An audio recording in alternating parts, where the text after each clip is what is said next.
Nobody in the room understood why a powerful CEO was forcing a struggling single father to sign a legal waiver before she would help him.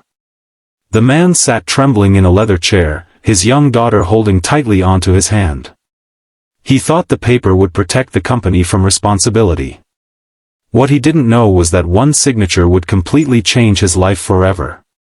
And what happened after that signature shocked an entire city. Before we begin, welcome to Heart Kindness Tales. If stories about kindness, hope, and life-changing moments touch your heart, please subscribe, like this video, and leave a comment below telling us where you're watching from. Your support helps us share more inspiring stories with people around the world. David Harper was 38 years old and exhausted. Life had not been kind to him. 3 years earlier, his wife Emily had passed away after a sudden illness, leaving him alone to raise their 7-year-old daughter, Sophie. Since then, every day had felt like a battle. David worked long hours delivering packages across Chicago. He barely earned enough to pay rent, buy groceries, and keep the lights on. Yet despite his struggles, he never stopped being kind to others. His daughter often asked why he helped strangers when they had so little themselves. David would smile and say, "Because kindness is the one thing we can always afford." One rainy afternoon, David's life took an unexpected turn. He was making a delivery to one of the tallest office buildings downtown. As he entered the lobby, he noticed an elderly woman struggling to pick up papers that had fallen from her briefcase. Most people walked past her without stopping. David immediately knelt down and helped gather every document. "Thank you, young man," the woman said warmly. "It was nothing," David replied. The woman smiled. "Actually, it wasn't nothing." David simply nodded and continued his day, never learning the woman's name. Weeks passed. Then one morning, David received a phone call that left him confused. A woman introduced herself as an assistant from Harper Global Industries, one of the largest companies in the state. She said the company's CEO wanted to meet him personally.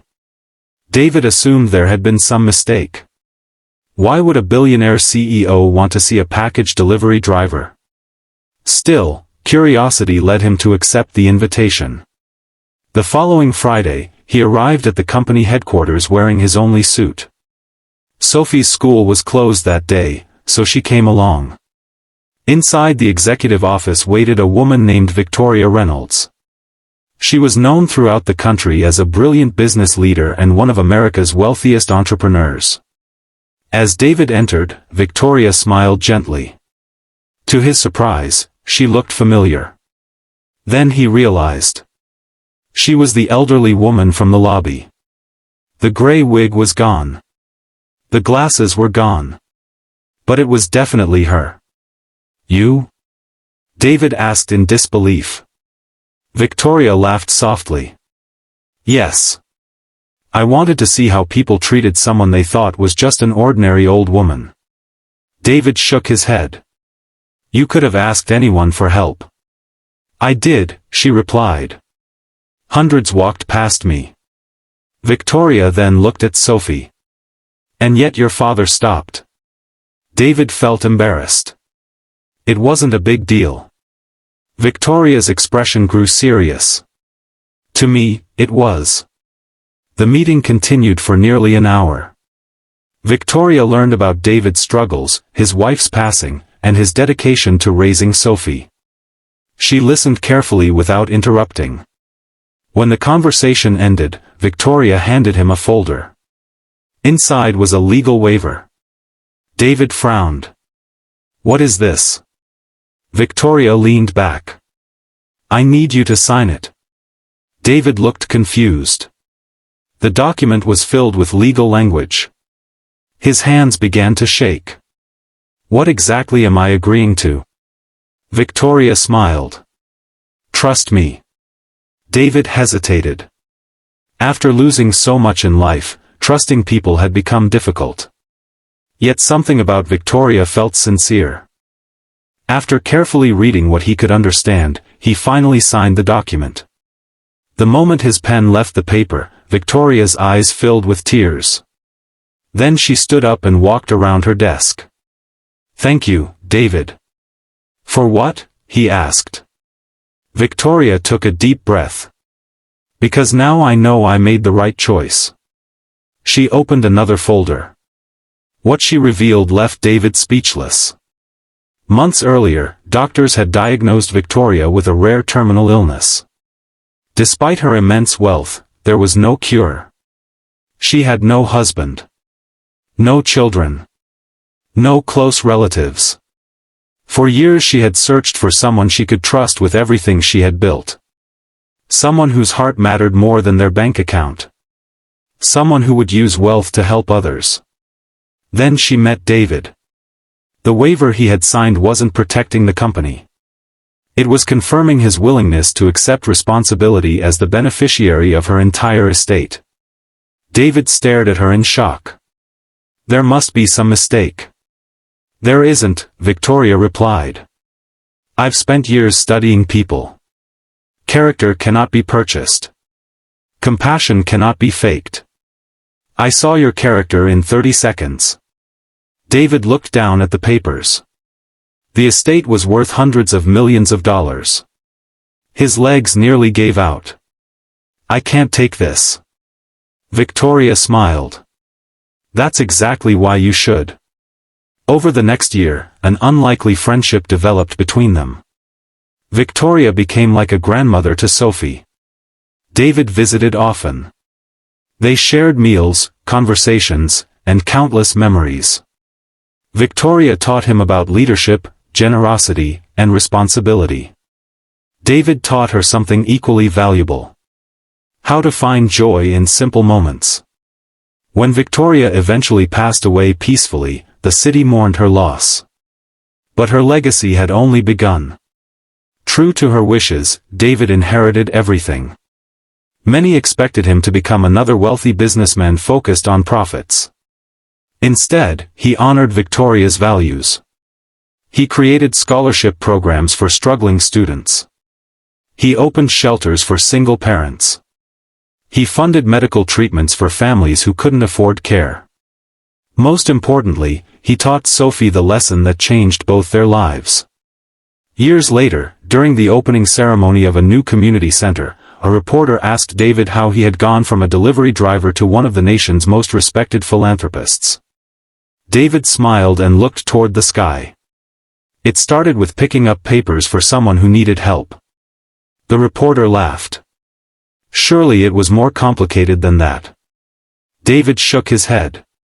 "No. Kindness always seems small in the moment. But you never know how far it will travel." In the crowd, Sophie smiled proudly. She knew the truth. One simple act of kindness had created opportunities for thousands of people. One moment of compassion had transformed countless lives. And one generous woman had proven that the greatest inheritance isn't money. It's the kindness we leave behind in the hearts of others. So remember, no act of kindness is ever wasted. A helping hand, a kind word, or a moment of compassion can change someone's world in ways you'll never imagine. And sometimes, the smallest gesture becomes the beginning of the biggest miracle.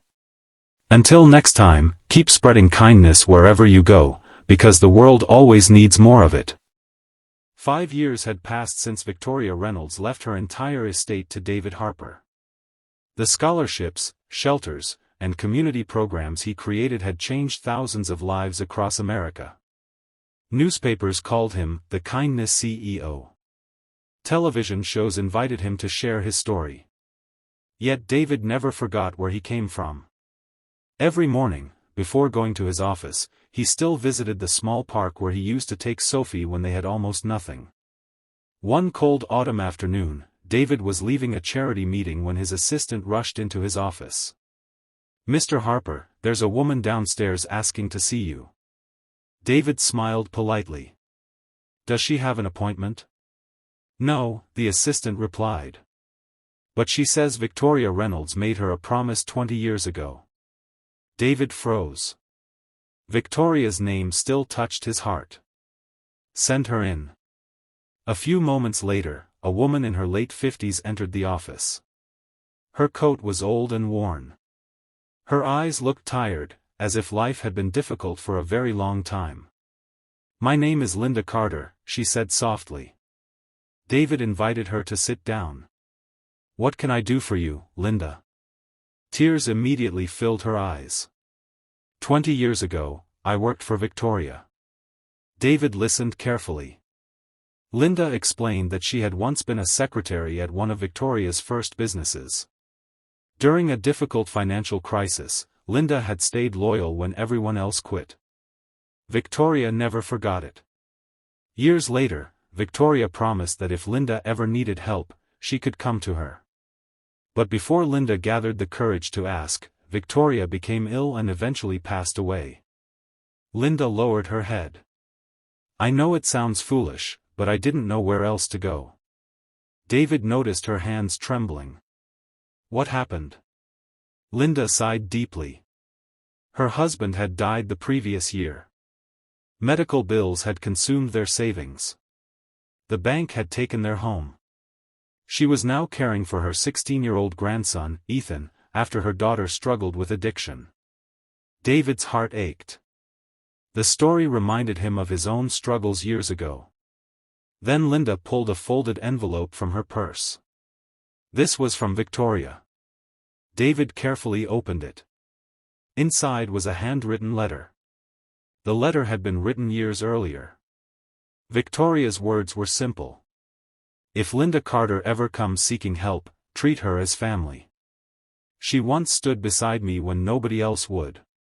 David stared silently at the page.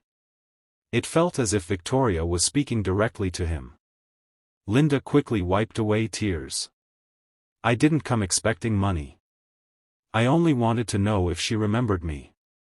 David smiled warmly. "She did remember you." The woman began crying openly. For several moments neither spoke.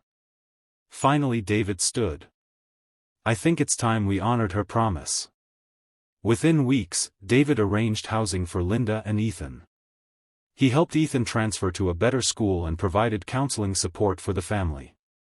But the biggest surprise was still coming. One evening Ethan visited David's office. The teenager seemed nervous. "Mr. Harper, can I ask you something?" "Of course. Why are you helping us?" David smiled.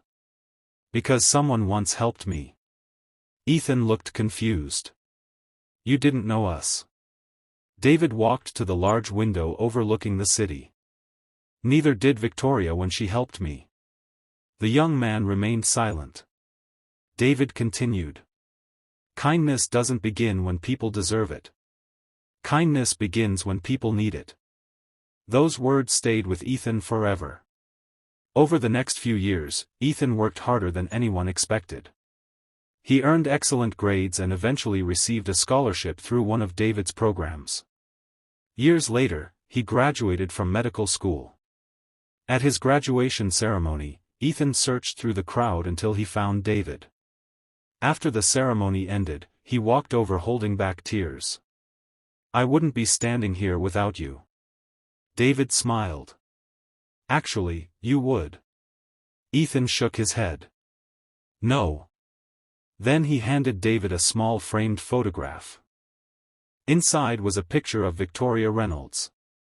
Below the photo were words Ethan had written himself. "One act of kindness saved my grandmother.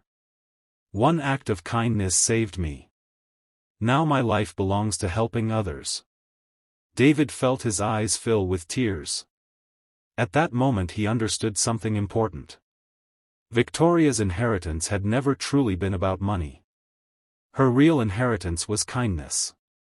And unlike wealth, kindness grew larger every time it was shared. Years later, Dr. Ethan Carter opened a free medical clinic for low-income families. Above the entrance hung a simple sign. "Built through generations of kindness." Visitors often asked what the sign meant.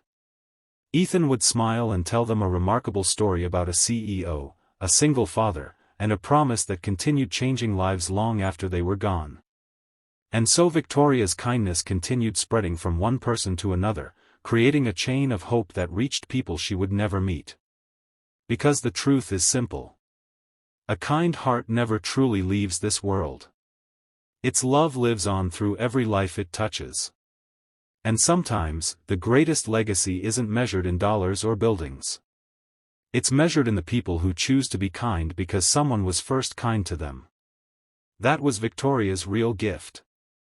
And it was a gift that would keep changing lives forever.